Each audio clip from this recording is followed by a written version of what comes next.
Nos darán dolores de cabeza en la parte posterior de esta, porque las arterias carótidas que llevan la sangre hasta la cabeza, los músculos a su alrededor se contraen y la cantidad de sangre que fluye hacia la cabeza fluye más lentamente y se siente un terrible dolor de cabeza en la parte posterior. Estos dos temores, los patrones de hábitos negativos compulsivos, el compulsivo y el inhibitorio, son resultado de la crítica destructiva, el gran destructor de la personalidad que nos persigue durante toda la vida. Y lo maravilloso de todo esto es que, como son patrones de hábitos aprendidos, podemos olvidarlos. Podemos acabar con el temor al fracaso que nos detiene. Podemos acabar con el temor al rechazo que hace que hagamos cosas que complacen a los demás en vez de complacernos a nosotros, trabajando con nuestra propia autoestima. Porque existe una relación inversa entre la autoestima y el patrón de hábitos negativos. Porque entre más se agrade a sí mismo, menos teme al fracaso.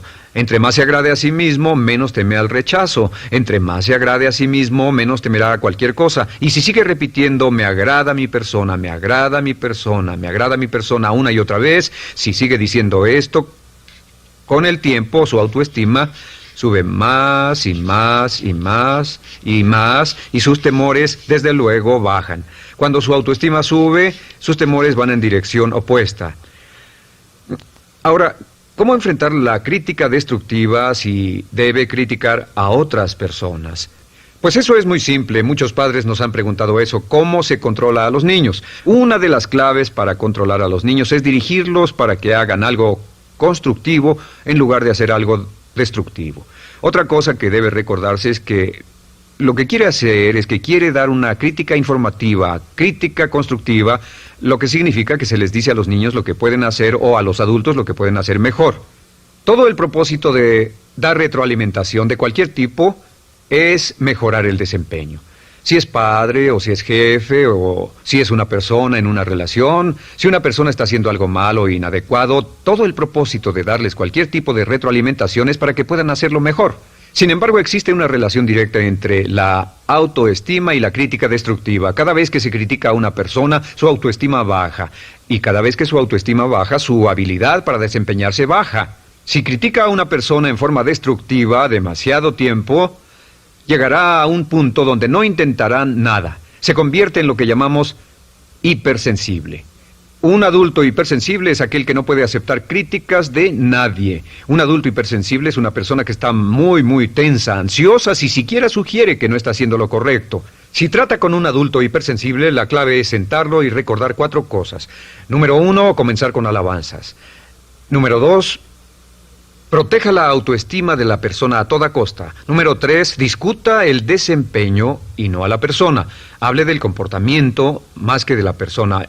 Y número 4 es enfocarse hacia el futuro en vez de en el pasado. Enfóquese hacia lo que va a hacerse en forma diferente en el futuro en vez de lo que pasó en el pasado. ¿Por qué? Una razón muy simple, porque una persona no puede controlar el pasado. Al no poder controlar el pasado, cualquier crítica de lo que han hecho en el pasado les da un estrés tremendo y frustración. Así que, en resumen, la clave del éxito en la vida es una actitud mental positiva. Una actitud mental positiva se basa en expectativas de éxito, de una serie de expectativas positivas.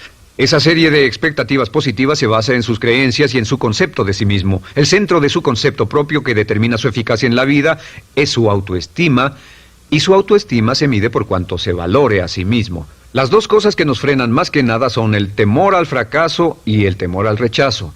Y uno de nuestros secretos centrales de éxito es este: conviértase en un organismo generador de autoestima perpetua. Haga continuamente cosas para usted mismo, hacia sí mismo en su vida, que hagan que se agrade a sí mismo, que se ame, que se acepte, que se respete, que hagan que se sienta fantástico con usted mismo.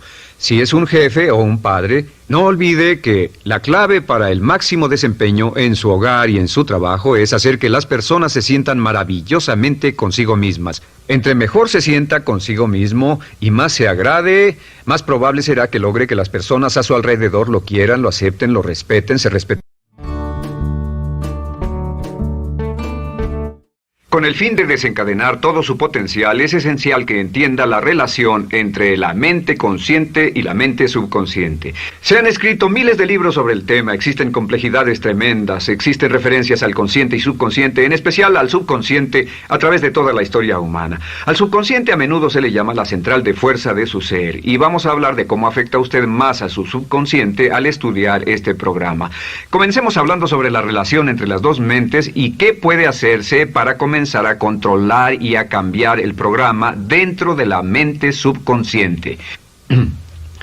La mente consciente y la subconsciente están bellamente diseñadas, son un diseño maestro, si saben a qué me refiero, puesto que tienen funciones muy diferentes y trabajan perfectamente en armonía entre ellas. Tal vez una forma de ilustrarlo sería decir que la mente consciente es esta y la mente subconsciente es esta. De hecho, la mente consciente hace como un 10% del pensamiento responsable, alrededor del 10% de su alerta consciente, y la mente subconsciente efectúa al menos un 90% o más. Cuando hablamos de potencial humano y de activar el potencial humano, significa desencadenar la gran capacidad de poder del subconsciente. ¿Qué hace la mente consciente? La mente consciente tiene ciertas funciones específicas. Primero que nada, la mente consciente es subjetiva. La mente consciente puede ver al mundo claramente, por así decirlo, con claridad y pensar en ello analíticamente, en forma objetiva, sin emociones. En segundo lugar, la mente objetiva, la mente consciente, es racional y además es discriminatoria. Estas son tres de sus cualidades. En otras palabras, puede discernir las diferencias entre la verdad y la falsedad. Es como la parte matemática o no emocional del cerebro. La mente consciente tiene 4 funciones. La primera función es, la mente consciente identifica los datos que llegan. Y los datos que llegan pueden venir de una gran variedad de fuentes. Pueden ser pensamientos que se tengan o pueden ser cosas que le están pasando en el mundo exterior. Así que digamos que camina por la calle. Camina por la calle y oye el sonido de un automóvil. Sus ojos inmediatamente se mueven a la derecha para ver qué es el sonido e identificar qué es. Cuando ve el automóvil, automáticamente relaciona ese sonido con el auto.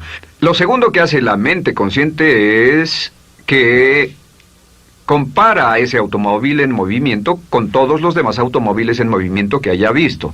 Y si vive en una gran ciudad como Nueva York, verá un auto y comparará ese automóvil en movimiento con otros autos. Ha visto 100,000, tal vez millones de autos moverse y sus reflejos son muy, muy agudos. Si vive en un país que no tiene muchos automóviles, es factible que cuando vea un vehículo en movimiento, sus reflejos serán muy, muy lentos. La comparación se hace, por decirlo así, inspeccionando rápidamente en el subconsciente y verificando toda experiencia previa que haya tenido con autos en movimiento. Al hacer esto, al hacer la comparación, instantáneamente logra usted una respuesta. Realmente se dice que las funciones subconscientes son alrededor de 30,000 veces la velocidad de la mente consciente.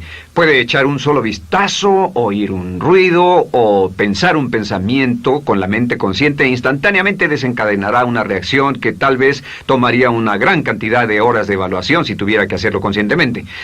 La tercera función de la mente consciente es que analiza. Una vez que tiene una respuesta de su comparación, analiza la situación. Camina usted por la calle, escucha el sonido del motor automotriz, mira hacia la derecha, ve al carro dirigirse hacia usted.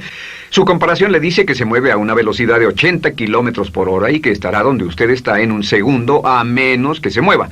Así que ahora lo analiza y dice, ¿qué debo hacer? ¿Debo moverme o no? La respuesta es sí, lo que hace es que se mueve, y esto nos lleva a la cuarta función de la mente consciente, que es decidir.